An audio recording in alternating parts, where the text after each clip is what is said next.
मगध के राजमहल में अमात्य अपने कार्यालय के कक्ष में क्रोध में इधर उधर टहल रहे थे और वहीं मालकेतुनी के नजदीक सर झुकाए खड़ा था। चाणक्य चाणक्य चाणक्य, न जाने कब तक मुझे इस नाम को इस जीवन में सुनना पड़ेगा। ये कहते हुए क्रोध में अमात्य ने एक तलवार निकाल ली और मालकेतु की गर्दन पर रख दी। अमात्य बोले, मुझे ज्ञात नहीं था कि मैंने एक कमजोर घोड़े पर दाव लगाया है जो रण क्षेत्र से पीठ दिखाकर भाग आएगा। ऐसे करोगे चाणक्य का सामना? तुम्हारे जैसे सैनिक की अब मुझे कोई आवश्यकता नहीं, तुम्हारा अंत आ चुका है। मालकेतु डरते हुए बोला, महामंत्री जी, अगर आपने मुझे मार दिया तो आप चंद्रगुप्त के रहस्य तक कभी नहीं पहुंच पाएंगे। अमात्य ने अपनी तलवार हटा दी और बोले, कैसा रहस्य? मालकेतु हाथ जोड़ते हुए बोला, मैं चंद्रगुप्त की माता के बहुत करीब हूं। यदि वो मेरे हाथ आ गई तो हम उसके माध्यम से चंद्रगुप्त और चाणक्य दोनों को मिटा सकते हैं। अमात्य हैरान होकर बोला, कौन है चंद्रगुप्त की माता? जल्दी बताओ मुझे। मालकेतु बोला, मुझे शक है किसी पर जिसका चंद्रगुप्त से संबंध है। आप बस मुझे कुछ समय दें तो मैं प्रमाण के साथ आपके सामने उपस्थित हो जाऊंगा। अमात्य ने कुछ सोचते हुए कहा, ठीक है, यह तुम्हारा आखिरी अवसर होगा। अगर तुमने प्रमाण लाकर अपनी उपयोगिता सिद्ध कर दी तो मैं तुम्हें क्षमादान दे दूंगा, लेकिन अगर तुमने यह मौका गंवाया तो तुम्हारी खाल खिंचवा कर उसमें भूसा भरवा दूंगा। मालकेतु की जान में जान आ गई। वो बोला, धन्यवाद महामंत्री जी, मैं आपकी उम्मीदों पर पूर्ण रूप से खरा उतरने का प्रयास करूंगा। मेरा विश्वास मानिए, अगर मैं प्रमाण तक पहुंच गया तो हम एक तीर से दो शिकार कर पाएंगे, पहला चंद्रगुप्त और दूसरा चाणक्य। अमात्य ने उसकी बात पे हामी भरी। मालकेतु खुशी खुशी अमात्य के कक्ष से बाहर निकल गया। वहीं अमात्य ने मन ही मन सोचते हुए कहा, मैं भी जानने का इच्छुक हूं कि आखिर चंद्रगुप्त में ऐसा क्या है कि चाणक्य उस पे इतने न्यौछावर हैं। इधर मगध में मंत्री शंभुनाथ अपने कक्ष में बैठे थे। उनके कक्ष में कोई रोशनी नहीं थी। तभी उनके कक्ष के द्वार पर किसी की दस्तक हुई। शंभुनाथ ने बैठे हुए ही कहा, द्वार खुला है, अंदर आ जाओ। उनका गुप्तचर श्वेतबाहु द्वार खोलकर अंदर आ गया।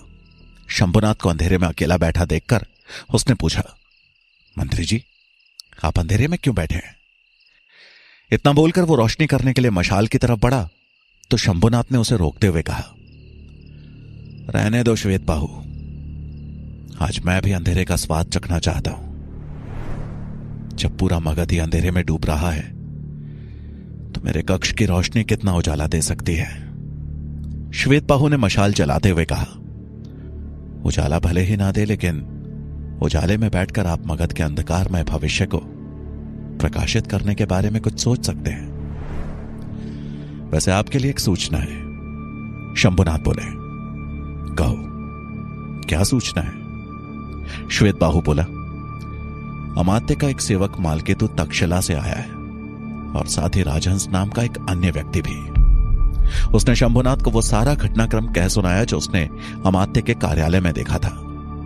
यह सुनकर मंत्री शंभुनाथ चिंता में पड़ गए। उन्होंने मन ही मन कहा, आखिर उस पत्र में ऐसा क्या था जो अमात्य ने अपने ही गुप्तचर पे हाथ उठा दिया, लेकिन उसे मारा नहीं? ये सब हो क्या रहा है? शंभुनाथ को अब चाणक्य की चिंता भी सताने लगी। एक ही समय में तक्षशिला से दो लोगों का आना उन्हें कुछ अजीब लग रहा था। तभी उनके घर के मुख्य द्वार पर खटखटाने की आवाज हुई। शंभुनाथ बोले, इतनी रात को भला यहां कौन आ सकता है? यह सुनकर श्वेतबाहु चौकन्ना हो गया। शंभुनाथ मुख्य द्वार के पास गए और उन्होंने जालीनुमा खिड़की से झांक कर देखा तो वहां राजहंस खड़ा था। उसे देखते ही उनके आश्चर्य की सीमा ना रही। वो खुद से बोले, ये तो राजहंस है, पर ये यहां क्या करने आया है? कुछ सोचते हुए शंभुनाथ ने द्वार खोल दिया। द्वार खुलते ही राजहंस अंदर आया और उन्हें प्रणाम करते हुए बोला, मैं छुपते छुपाते यहां तक पहुंचा हूं। किसी ने देख लिया तो अमात्य को मुझ पर भी शक हो जाएगा। आचार्य चाणक्य ने आपके लिए एक संदेश भेजा है। कहते हुए उसने एक ताड़पत्र शंभुनाथ को थमा दिया। शंभुनाथ ने कहा, तुम्हारा बहुत बहुत धन्यवाद, अंदर कक्ष में आओ। उसकी अनुमति पाकर राजहंस तुरंत कक्ष के अंदर आ गया और पीछे से शंभुनाथ ने मुख्य द्वार बंद कर लिया। अंदर घुसते ही राजहंस को शंभुनाथ के कक्ष में एक व्यक्ति और दिखा। शंभुनाथ ने राजहंस से श्वेत बाहु का परिचय करवाया। उसके बाद उन्होंने उत्सुकतावश राजहंस से पूछा, जहां तक हमें ज्ञात है तुम तो आचार्य गजानन के सेवक हो, फिर चाणक्य का संदेश लेकर तुम कैसे आ गए? राजहंस बोला, सेवक था, अब मैं आचार्य चाणक्य का वफादार हूं। और फिर राजहंस ने एक ही सांस में तक्षशिला में हुई सारी घटना शंभुनाथ और श्वेत बाहु को बता दी। शंभुनाथ ने तारीफ करते हुए कहा, चाणक्य के आगे किसी का भी टिक पाना नामुमकिन है। उन्होंने चाणक्य के भेजे ताड़पत्र को पढ़ना शुरू किया, जिसमें लिखा था, न्याय के प्रकाश पर अगर अंधेरे की परत चढ़ जाए तो उसे मिटाने के लिए या तो सूर्योदय की प्रतीक्षा करो या फिर मशाल जलाकर उस अंधेरे को हमेशा के लिए नष्ट कर दो। बाहु ने आश्चर्य से पूछा, मंत्री जी, इसका अर्थ क्या हुआ? शंभुनाथ मुस्कुराते हुए बोले, यह गुप्त सूचना है, ताकि किसी के हाथ लगने पर भी इसकी गुप्तता बरकरार रहे। आचार्य चाणक्य का कहना है कि अगर अमात्य ने मालकेतु को दंड नहीं दिया तो हमें ही उसे पकड़ना या नष्ट करना होगा। श्वेत बाहु बोला, मंत्री जी, मालकेतु तो अभी तक जिंदा ही है, उसे अमात्य ने मारा ही नहीं। शंभुनाथ ने सोचते हुए कहा, वही तो मेरी समझ से परे है कि आखिर अमात्य मालकेतु को जीवित रखकर क्या करना चाहते हैं, और तक्षशिला के गुरुकुल से आए पत्र का जवाब तो उन्हें देना ही चाहिए था, लेकिन उन्होंने ऐसा कुछ नहीं किया। राजहंस बोल पड़ा, शायद अमात्य के मन में कोई योजना हो आचार्य चाणक्य या चंद्रगुप्त के विरुद्ध, और इसीलिए मालकेतु को अब तक जिंदा रखा हो। श्वेत बाहु तुरंत बोला, मंत्री जी, अगर आप बोले तो मैं अभी मालकेतु को मौत की नींद सुला देता हूं। शंभुनाथ ने बोला, अभी नहीं, इतनी जल्दी नहीं, हमें पता करना है कि ऐसा कौन सा रहस्य है जिसके कारण अमात्य ने उसे अभी तक जीवित रखा है। तुम एक कार्य करो, अमात्य के साथ साथ मालकेतु पर भी दृष्टि बनाए रखो। जैसे ही उस रहस्य का पता चले उसे चुपचाप मौत की नींद सुला दो। श्वेत बाहु ने सर झुकाकर कहा, जी मंत्री जी। तभी राजहंस बोला, मैं भी मालकेतु के निकट रहकर उस रहस्य का पता लगाने की कोशिश करता हूं, उसे मुझ पर शक नहीं होगा। शंभुनाथ ने हामी भरी। श्वेत बाहु और राजहंस शंभुनाथ के कक्ष से निकल गए। अगली सुबह तक्षशिला में जब सुकन्या को होश आया तो उसने खुद को एक अंधेरे कक्ष में पाया। उसे अपना बिस्तर थोड़ा नरम प्रतीत हो रहा था। उसने अपने आसपास हाथ फेरा तो उसे कुछ रेंगता हुआ सा प्रतीत हुआ। वो उठी तो उसे लगा जिस बिस्तर पे वो सोई थी वहां बहुत कुछ रेंग सा रहा था। कोई रेंगते हुए उसके हाथ तो कोई पैरों पे चढ़ने की कोशिश कर रहा था। सुकन्या के हाथ पैर कांप उठे। उसने जोर से पुकारा, आचार्य चाणक्य, आप कहां हैं और यहां इतना अंधेरा क्यों है? लेकिन कोई आवाज नहीं आई। उसने फिर से पुकारा, कोई है यहां कि नहीं? यहां इतना अंधेरा क्यों है? तभी उस अंधेरे कक्ष में चाणक्य की आवाज गूंजी, तुम्हें इस अंधेरे की आदत डालनी होगी पुत्री, क्योंकि यही अंधेरा अब तुम्हारे जीवन को प्रकाशित करेगा। सुकन्या ने आवाज की तरफ बढ़ने का प्रयास किया, लेकिन अपने आप को इतने रेंगते हुए जीवों से घिरा देख उसे पांव आगे रखने की हिम्मत नहीं हुई। उन जीवों के फुफकारने की आवाजों से पूरा कक्ष गूंज उठा। सुकन्या खुद से बोली, तो भयानक सांपों के फुफकारने की आवाज है। इसका अर्थ यह है कि मैं रात भर सांपों के साथ सोने की सच्चाई जानकर सुकन्या का रोम रोम कांप उठा। उसका पूरा शरीर पसीने से भीग चुका था। चाणक्य बोले, क्या हुआ पुत्री, तुम डर गई? सुकन्या से कुछ बोलते ना बना। चाणक्य ने फिर पूछा, तुम्हें किससे डर लग रहा है, इस अंधेरे से या उन सांपों से जो इस वक्त भी तुम्हारे आसपास ही मंडरा रहे हैं? सुकन्या हिम्मत जुटाते हुए बोली, आचार्य, मैंने तो अंधेरे से उसी दिन मित्रता कर ली थी जब मेरे मां बाबा की हत्या हुई थी। अब तो अंधेरे से एक नाता सा हो गया है। लेकिन सांपों से डर लगता है। लेकिन पुत्री, इन सांपों से भी ज्यादा खतरनाक तो वो होते हैं जो मुंह में गुड़ और मन में विष लिए रहते हैं। और इस जीवन में तुम्हें हर पल, हर कदम पे ऐसे सांपों का सामना करना ही होगा। सुकन्या को चाणक्य की बात सही लगी। वो बोली, आप सही कह रहे हैं आचार्य। चाणक्य बोले, तो फिर हिम्मत जुटाओ और आगे बढ़ो, मेरी आवाज की दिशा में। मुझ तक पहुंचने का प्रयत्न करो। पुत्री, कोई कांटों पे चलता है तो कोई कांटों की शैया पे सोता है। तुम विषधरों की शैया पे सोई हो और अब उन पे चलकर तुम्हें मुझ तक पहुंचना है। और इस अंधेरे में मुझ तक पहुंचना यानी अपने लक्ष्य के नजदीक पहुंचना। चाणक्य की बातों ने सुकन्या के शरीर में एक नई स्फूर्ति भर दी और उसने अपना ध्यान केंद्रित कर सुनने की कोशिश की कि चाणक्य कहां पे खड़े होकर उसे आवाज दे रहे हैं। वो आवाज की दिशा में बढ़ने लगी। उसने अपने पांव इस तरह से जमीन पर रखे ताकि कोई भी सांप दब कर उसे डसे ना। इस बीच कोई सांप उसके हाथ या पैर पर चढ़ने का प्रयत्न करते तो वो उन्हें कोमलता से पकड़कर अपने से दूर कर देती। आखिरकार चलते चलते वो चाणक्य के निकट पहुंच गई और बोली, आचार्य, आप यहीं है ना? उसी क्षण चाणक्य ने उस कक्ष की खिड़कियों के ऊपर से पर्दा एक एक कर हटाना शुरू किया। कुछ ही देर में उस पूरे कक्ष में सूर्य की रोशनी फैल गई। सुकन्या ने एक नजर पलटकर अपने बिस्तर पर देखा तो वहां कई सारे सांप रेंग रहे थे। सुकन्या असमंजस में बोली, आचार्य, क्या मैं जान सकती हूं कि इतने सारे विषधरों के साथ आपने मुझे क्यों सुलाया? यदि इनमें से कोई भी मुझे डस लेता तो मेरी मृत्यु निश्चित थी। चाणक्य मुस्कुराते हुए बोले, इनमें से एक भी सांप जहरीला नहीं है पुत्री। सुकन्या आश्चर्य से बोली, तो फिर? चाणक्य बोले, यह तुम्हारे लक्ष्य का पहला चरण था। विषकन्या बनने से पहले विषधरों के साथ रहकर ही तुम्हारा भय खत्म होगा। सुकन्या हैरानी भरे स्वर में बोली, विषकन्या? चाणक्य बोले, हां पुत्री, अब तुम एक साधारण कन्या नहीं रहोगी, तुम बनोगी विषकन्या। सुकन्या यह सुनकर चौंक गई। उसे अपने कानों पे विश्वास नहीं हो रहा था। उसने यह सुना अवश्य था कि विषकन्याएं होती हैं, लेकिन आज वो खुद एक विषकन्या बनने जा रही थी। चाणक्य समझाते हुए बोले, पुत्री, अब यही तुम्हारे जीवन का लक्ष्य है। तुम्हें अब विषकन्या बनकर ही अपना जीवन गुजारना होगा। सुकन्या ने सोचते हुए कहा, आचार्य, मुझे आप पर पूर्ण विश्वास है कि आपने मेरे लिए जो सोचा है अच्छा ही सोचा होगा।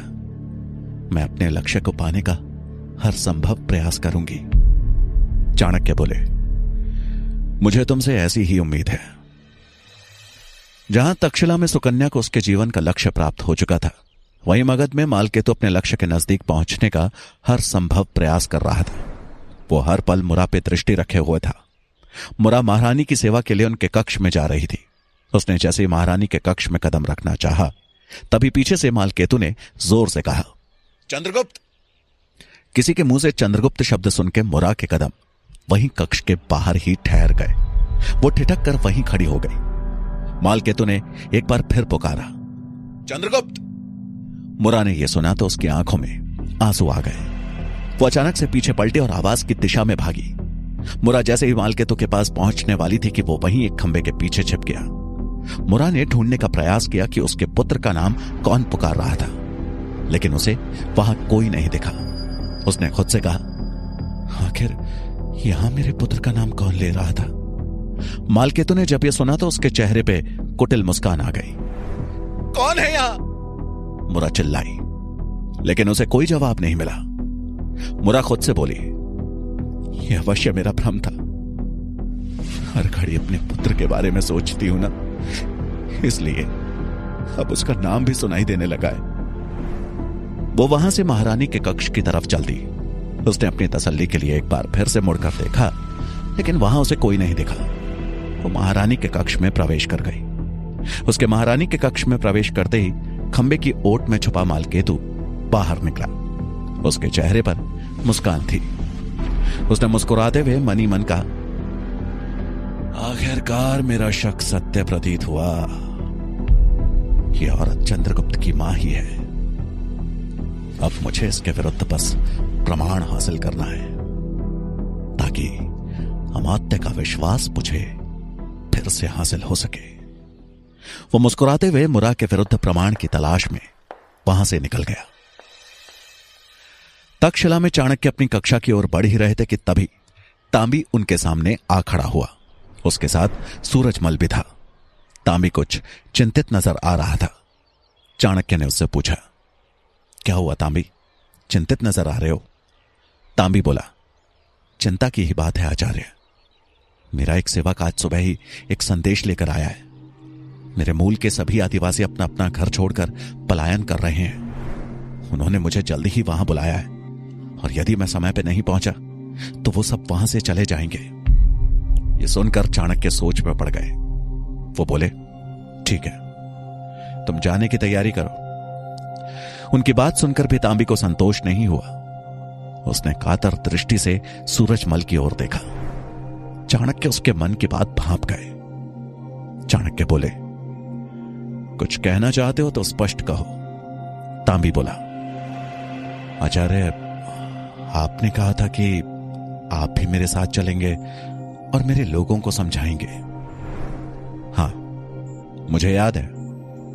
तांबी बोला, तो कृपया आप भी मेरे साथ चलिए। मुझे पूर्ण विश्वास है कि आप मेरे लोगों को समझाने में कामयाब हो पाएंगे। तांबी की बात सुनकर चाणक्य ने कुछ देर मन ही मन सोचा और बोले, ठीक है, मैं अवश्य जाऊंगा। उससे पहले मुझे कुलपति महोदय से इस संबंध में बात करनी होगी। तांबी ने उन्हें धन्यवाद कहा और चाणक्य अपनी कक्षा की ओर बढ़ गए। वो सभी इस बात से अनजान थे कि पब्बत और वीरसेन एक तरफ छिपकर उनकी बातें सुन रहे हैं। पब्बत के चेहरे पे एक कुटिल मुस्कान थी। वीरसेन बोला, क्या हुआ मित्र, आचार्य चाणक्य के यहां से जाने की बात सुनकर तुम्हें बहुत प्रसन्नता हो रही है? पब्बत बोला, हां, मैं इसी मौके की तलाश में था। वीरसेन हैरानी से बोला, लेकिन क्यों? उनके जाने से तुम्हें क्या फायदा? पब्बत बोला, फायदा ही फायदा है। उनके जाने का अर्थ है कि चंद्रगुप्त अकेला पड़ जाएगा और यही सही समय है चंद्रगुप्त के साथ युद्ध करने का। वीरसेन बोला, तुम चंद्रगुप्त के साथ युद्ध करना चाहते हो? लेकिन वो तुमसे युद्ध क्यों करेगा? वो कभी तक्षशिला के नियमों के विरुद्ध जाकर तुमसे युद्ध नहीं करेगा। पब्बत एक कुटिल मुस्कान के साथ बोला, तुम बहुत भोले हो वीरसेन।